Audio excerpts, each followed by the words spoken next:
Жазда келип кеткен өңдү бирак куу, жашоо чиркин жаңган учкун сыяктуу, жан дүйнөнүн жаркын ырын ырдаган машандадай жаны өттү ызаттуу.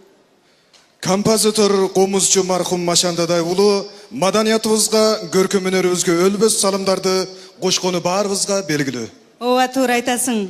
Аттандык узун сапарга жүрөк кылыыңды күүлөрү эл арасына кеңир тарап, кийинки мундардын жактыруусуна арзып келет.